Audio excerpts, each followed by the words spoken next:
Morning বন্ধুরা, welcome to মৌহ বিশ্বাস blog. আশা করি তোমরা সবাই ভালো আছো, আমিও ভালো আছি।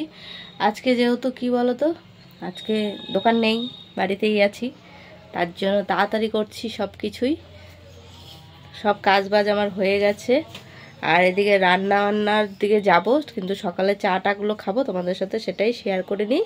চলো দেখতে। দেখো বিছনাটা গুছিয়ে নিয়েছি, এই যে চাদরটা উঠিয়ে দিয়েছি, এই চাদরটা ধুয়ে দেবো, তার জন্য বিছনাটা গুছিয়ে নিলাম। আর তোমার দাদা ভাইয়ের আর আমার চা নিয়ে চলে এসেছি। সকালবেলায় চা খাবো, সকালে চান পুজো হয়ে গেছে, এই যে চান পুজো দেওয়া কমপ্লিট। আর ওদিকে আজকে অনেক কেচেছি সকালে, এই চাদরটা তোমার দাদা ভিজিয়ে রাখলে তোমার দাদা ভাই চানের সময় ধুয়ে দেবে।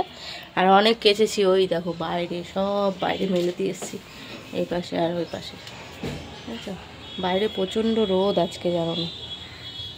আর এই যে চাটা, যেহেতু কালকের আটাও ছিল, রুটি বানাবো, এই যে আটাটা বের করে নিয়েছি, একটু ভাজাও আছে, এই দিয়ে আজকে খাওয়া দাওয়া সকালের হয়ে যাবে আমাদের।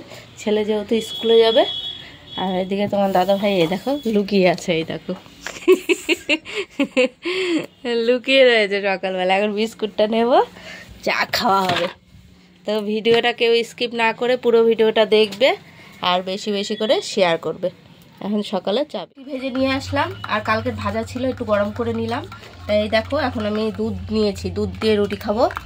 এই যে তোমার দাদাভাইকে ভাজা দিয়ে দিয়েছি, আর এই যে ভাজা আমিও একটুখানি খাবো, অল্প একটু, তারপরে দুধ দিয়ে খাবো। কেননা আমার আবার ভাজাটা যদি অত পছন্দ না, চিনি দিয়ে হোক দুধ দিয়ে হোক খেলেই হলো, বা জল দিয়ে। আমি এইভাবে রুটি খেতে ভালোবাসি। রুটির সময় না তখন একটু বৃষ্টি না হলে ভালো লাগে না, এই হচ্ছে ব্যাপার। তা খাওয়া দাওয়া সেরে নিই, যা যা রান্না বান্না করবো সবই শেয়ার করবো তোমাদের সাথে। ভাই এই মাছগুলো এনে দিয়েছে, আমি এখন নুন কেটে ধুয়ে নিয়ে আসলাম। এখন আমি নুন আর হলুদটা মাখাবো, আর এদিকে রান্না করবো। এই দেখো আলু কেটে নিয়েছি, সজনে ডাঁটা আর পটল এই দিয়ে আজকে করব সর্ষে বাটা দিয়ে একটু চচ্চড়ি। তার সাথে কয়টা মাছও দিয়ে দেবো, এর মধ্যে একটু ঝোল ঝোল টাইপের রাখবো, খেতে ভালো লাগবে। তো মাছটা এখন নুন আর হলুদ মাখাবো, যেহেতু এই দেখো সব এনে দিয়েছে তোমার দাদা ভাই। 2 প্যাকেট হলুদ এনে দিয়েছে, শুকনো লঙ্কা, তারপরে এই যে কালো জিরা, পাঁচফোড়ন, সর্ষে, তেজপাতা, আর হচ্ছে গোটা জিরে। এটা আমি যেহেতু বাড়িতে গুঁড়ো করে নিই, তার জন্য সব এনে দিয়েছে। এখন এগুলো সব আমি কৌটার মধ্যে ঢেলে নেব, ঢেলে নিই। মাছটা কেটেছি, এ দেখো বটিটাও ধুয়ে নিয়ে আসলাম। আর এদিকে টমেটো রেখেছি, সব রেডি করে নিয়ে আগে গুছিয়ে নিই, তারপর রান্নাটা বসিয়ে দেবো। মাছটা নুন আর হলুদটা মাখিয়ে নিয়েছি, আর দেখো কিছুটা ভাজাও বসিয়ে দিয়েছি। ভাতের জল বসিয়ে দিলাম, এখন চাল আনতে যাবো। তো এই যে চাল নেবো, দেখো গামলাটা বের করে নিয়েছি, গামলাতে চালটা নিয়ে আসি। আর এদিকে দেখো আলুটাই আবার একটু জল দিয়ে দিলাম। আর এইদিকে ডাঁটা পটল তো কাটাই, তোমাদের বললাম, পটল দিয়ে ডাঁটা দিয়ে আলু দিয়ে একটু মাখা মাখা তরকারি করবো। বন্ধুরা এই দেখো কিছুটা মাছ ভাজা হয়ে গেছে, আর কিছুটা ভাজছি, আরও অল্প কটা রয়েছে। আর এদিকে চালটা ধুয়ে নিয়েছি, এই দেখো চাল ধোয়া হয়ে গেছে, এখন দিয়ে দেবো হাঁড়ির মধ্যে। জলটাও গরম হয়ে গেছে। বন্ধুরা এই দেখো চালটা আমি দিয়ে দিয়েছি, দেখেছো ভাত ফুটে উঠেছে, জল যেহেতু গরম তার জন্য এই চাল এখন দিয়ে দিলাম। আর এদিকে মাছগুলো সবই টুকিটাকি করে সব ভাজা হয়ে গেছে, এই দেখো।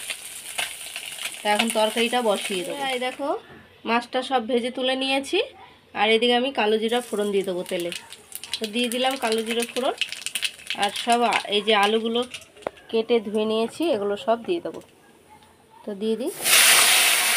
এই দেখো আলুটা ভাজার করে দিয়ে দিলাম হচ্ছে পটলগুলো, আর এদিকে আমি কাঁচা লঙ্কা চিড়ে নিয়েছি, আর এই দেখো টমেটোটাও কেটে নিয়েছি, একটা টমেটো দেবো, দিয়ে একদম আর একটু ভেজে নেব, ভেজে ভেজে তারপরে ডাঁটাগুলো দেবো। এই দেখো পটল আর আলুটা লাল লাল হওয়ার পরে হলুদ গুঁড়ো আর একটু নুন দিয়ে দিয়েছি আন্দাজ মতো।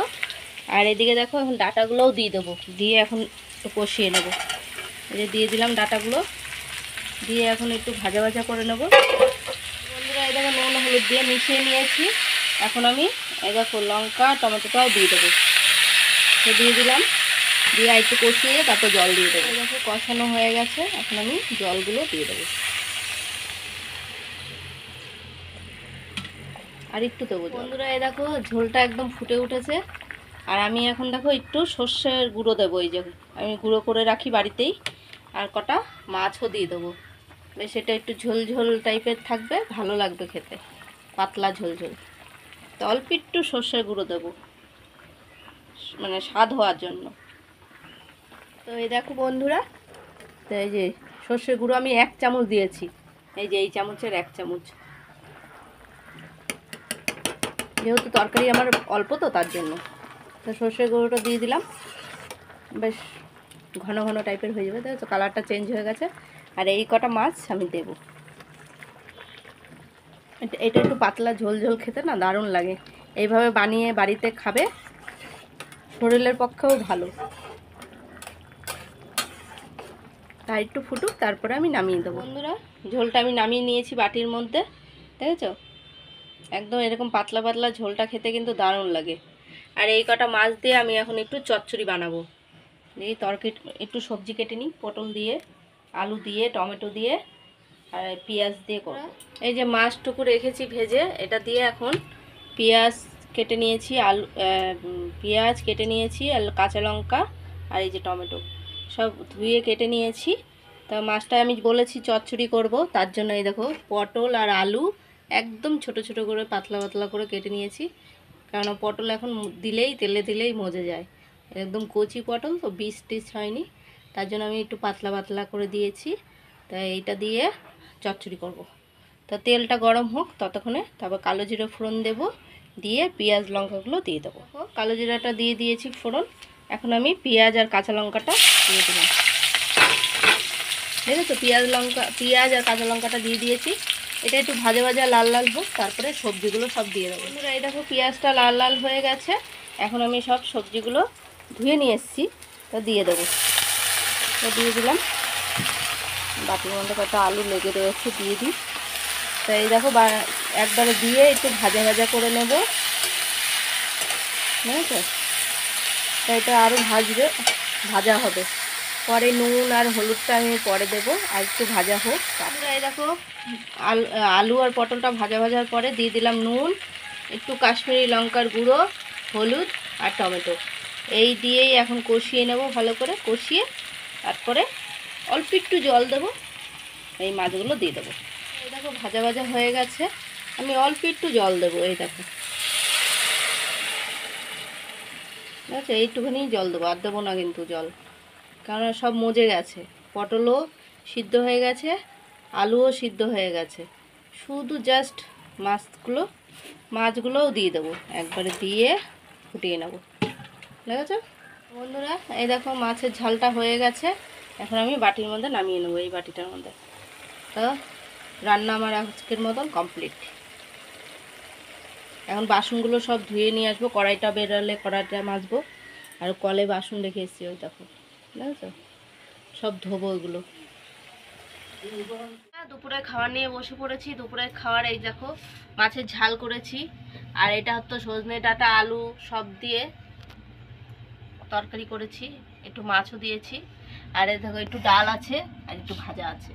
ভাজাটা যেহেতু সকালে গরম করেছিলাম তাই আর বাইরেই রয়েছে, এখন এটা খেয়ে উঠিয়ে দিতে হবে, নাহলে ফ্রিজের জিনিস ঢুকতে থাকলে আর শুকাতে থাকে, খাওয়ার লোক নেই আমাদের, বুঝেছো? মানে ফ্রিজে ঢুকলে সেই জিনিস আর কেউ খেতে চায় না, অন্তত আমার ভালো লাগে না ফ্রিজের তরকারি। তা যাই হোক, খাওয়া দাওয়া সেরে নিই, যা যা হবে সারাদিনে সবই তোমাদের সাথে শেয়ার করব। গোলগাপ্পা কার জন্য? তোমাদের দিদি ভাইয়ের জন্য আনলাম, আমি তো খাই না এইসব, না, তাই ওনার জন্যই নিয়ে আসলাম। ফুচকা এর ভেতরে এই যে তার আলু দেওয়া আছে, আর এই যে জল। অনেকদিন বন্ধুরা খাই না, তাই তোমার দাদা ভাইকে বলছিলাম একটু আমাকে ফুচকা এনে দাও, তাই এনে দিল ফুচকাটা, খেয়ে নি। কারা কারা ফুচকা খেতে পছন্দ করো কমেন্টে জানিও। এই দেখো আলু ঢুকিয়ে নিয়েছি ফুচকার মধ্যে, আর এই যে জল।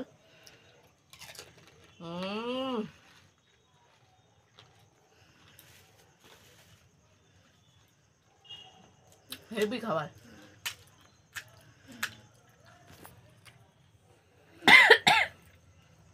নাকের মুখে উঠে গেছে, তা খেয়ে নি। বন্ধুরা এই যে রাতের খাবার নিয়ে বসে পড়েছি, রাতের খাবার এই দেখো গরম গরম প্রেশার কুকারে ভাত করে নিয়ে আসলাম, এই দেখো প্রেশার কুকারে কয়টা ভাতও রয়ে গেছে একদম গরম। আর এই যে ঝোল করেছিলাম ডাঁটা দিয়ে আলু দিয়ে, এই যে মাছটা দিয়ে ছোট মাছ দিয়ে কিন্তু এই ঝোলটা বেশি টেস্ট হয়েছে, ঝালটাও হয়েছে, এটা হচ্ছে মুখরোচক খাবার। আর এইটাই বেশি মানে শরীরের পক্ষে এটাই ভালো, যেহেতু সজনা ডাটা টাটা দিয়ে করেছি, খুব টেস্ট হয়েছে। তা খাওয়া দাওয়া সেরে নিই, কালকেও যেহেতু দোকান নেই বাড়িতেই আছি। ভিডিওটা যদি ভালো লাগে লাইক কমেন্ট সাবস্ক্রাইব করো, পাশে থেকেও সাপোর্ট করো, ভালোবাসা দিও। Good night.